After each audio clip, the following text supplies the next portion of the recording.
À mon avis, ça tient à deux phénomènes. Le premier est que peut-être les common lawyers qui pratiquent le common law sont un peu irrités du succès qu'a encore, à l'heure actuelle, le Code Napoléon, qui est notre Code civil de 1804, mais que le monde entier connaît encore sous le nom de Code Napoléon. Or, vous savez très bien quelle a été l'opposition entre l'Angleterre et la France sous l'Empire, à tel point que le célèbre philosophe Bentham avait recommandé aux Anglais de faire un code civil en leur disant « Vous n'aurez pas tué Napoléon tant que vous n'aurez pas un code civil qui combattra le sien ». La deuxième raison est que les spécialistes du droit civil, c'est-à-dire du droit écrit, ont trouvé que les attaques et la supériorité que manifestent quelquefois les common lawyers quant à leur droit sur le nôtre est un peu irritante.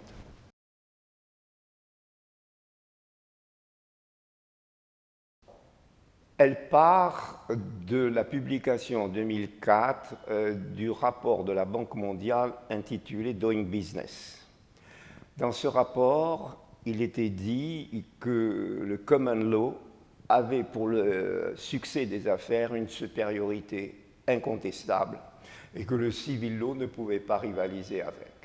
J'ai entendu avec mes oreilles à Washington un professeur de l'université new-yorkaise Columbia dire ceci: Common law is good, civil law is bad, especially French.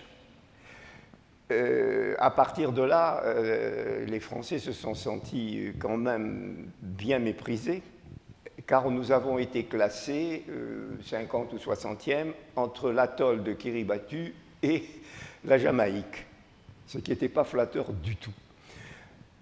Nous avons donc entrepris d'essayer, à partir de ce moment-là, de valoriser notre droit.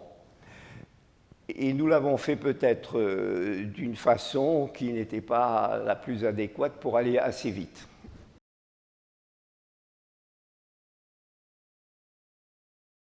Partir, à mon sens, de la constatation faite par Doing Business pour expliquer cette supériorité. Aux yeux des auteurs du rapport, cela tient à ce que le common law, vous remarquez, je dis le common law et pas la common law, car depuis, j'ai appris qu'il y en avait plusieurs et qu'il y a une différence entre un pays et un autre. Il n'y a pas un common law universel absolument identique, loin de là. Donc cette supériorité admise pour eux du common law tiendrait au fait que le juge fait le droit, il n'a pas de règles préétablies à appliquer, il ressent lui-même où est le juste dans l'affaire qu'on lui soumet et il peut prendre la solution la plus adéquate aux circonstances. Si on fait une comparaison avec la mode, on dira qu'il fait du cousu main. En revanche, le civil law, que moi je traduis culture juridique civiliste, est contraint de faire application d'une loi, à tel point que pendant un siècle, on a pratiqué en France une interprétation exégétique du Code civil. On pesait chaque terme et on voulait coller à chaque terme. Et on avait eu cette formule qui paraissait une garantie de l'indépendance du juge et une garantie contre son éventuelle partialité. Le juge est la bouche de la loi. On a bien entendu pratiqué cela, mais on l'a beaucoup dépassé. Mais j'en ai tiré la conséquence du syllogisme suivant. Si la supériorité du common law est que le juge fait le droit, regardons comment le juge français fait le droit et dit le droit, et regardons comment le juge de common law, dans une même circonstance, avec des mêmes faits d'espèce, va dire le droit. Et c'est ainsi que je me suis lancé dans la comparaison des jurisprudences, en particulier de la jurisprudence française et de la jurisprudence des États-Unis. Tout cela sur la base des articles de cette création française, à mes yeux fort bien réussie, qui est la législation de l'Organisation pour l'harmonisation du droit des affaires en Afrique, plus connue sous son sigle OHADA. Et donc, ma grande surprise a été que les articles qui font les actes uniformes de l'OHADA, il y en a environ 3000, pouvaient être illustrés par des décisions américaines. Autrement dit, l'article dit ça, et vous avez une décision américaine qui a été rendue par un juge qui a créé le droit, qui colle avec l'article. Et qu'un juge de l'OHADA, mais comme le droit de l'OHADA est quasiment du droit français à au moins à 95%, un juge français pourrait faire de même. Il y a donc, si on compare les jurisprudences, une grande parenté qui s'établit. Et de ce fait, on réduit par là même l'intérêt de la rivalité. Et ajoutons à cela qu'on méconnaît aussi, sur la base de ces appréciations, qui sont devenues des clichés, parce qu'ils sont sans cesse repris, sont vraiment incubés dans l'esprit des juristes, on méconnaît l'évolution qui se fait tant en common law qu'en civil law. En civil law, désormais, on est passé, sous l'influence de la Cour européenne des droits de l'homme, à une appréciation de la proportionnalité des intérêts en jeu et d'application de la règle. Autrement dit, le juge n'est plus la bouche de la loi, le juge doit évincer la loi si l'application stricte de la loi venait à créer une solution qui avantagerait une partie de façon disproportionnée par rapport à l'autre. Donc il fera du goût humain désormais comme le juge de common law. Quant au juge de common law, il a beaucoup évolué. Vous aviez une règle d'or, que vous avez peut-être entendue, parce qu'on l'entendait même si on ne faisait pas des études de droit comparé, selon laquelle, en Angleterre, on juge une fois, et si les faits de l'espèce sont les mêmes, il y a le précédent qui s'impose. D'après beaucoup de spécialistes du common law et des praticiens du common law, c'est déjà quelque chose de bien dépassé. On a aussi une autre règle selon laquelle la qualité suprême du juge de common law, c'est qu'il va donner au contrat, comme ils aiment à dire, sa certainty. Autrement dit, il y a des juristes d'entreprise français qui croient fermement en ça.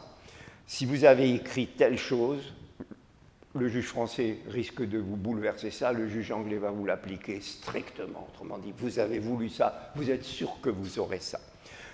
Or, l'interprétation de la volonté des parties, elle est inéluctable. Il y a toujours un moment où quelqu'un va vous introduire une circonstance, et c'est ainsi que, dans la dernière version du livre de Karl Wass, juriste anglais, qui écrit pour un livre « Introduction au common law pour les juristes de droit civil », où il fait remarquer cette évolution. Et de surcroît, les juges français n'ont jamais fait des recherches divinatoires de la commune volonté des parties. Ils essayent toujours de trouver des indices objectifs qui leur permettent de dire « les parties ont voulu ça ». Deuxième exemple ou troisième très significatif, la clause pénale. Nous admettons la clause pénale avec une part de pénalité. Il était classique de dire qu'en common law, ce n'est pas du tout ça. On n'admet pas la pénalité et on admet simplement que la clause fixe forfaitairement les dommages-intérêts que le manquement d'une partie à ses obligations aura entraîné.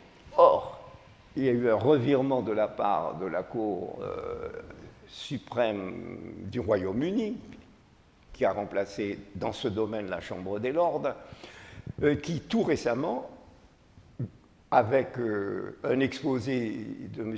Wehrli, qui est le directeur du cabinet Clifford ici à Paris, qui est paru il y a 3 ans, qui a constaté que désormais la Cour suprême avait jugé que compte tenu de la complexité des affaires modernes, on ne pouvait plus maintenir aussi strictement la solution et que le juge devait admettre que parfois une partie pouvait mettre une pénalité tant pour elle l'exécution était importante.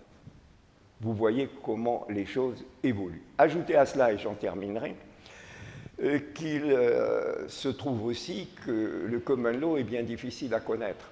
Voici une espèce.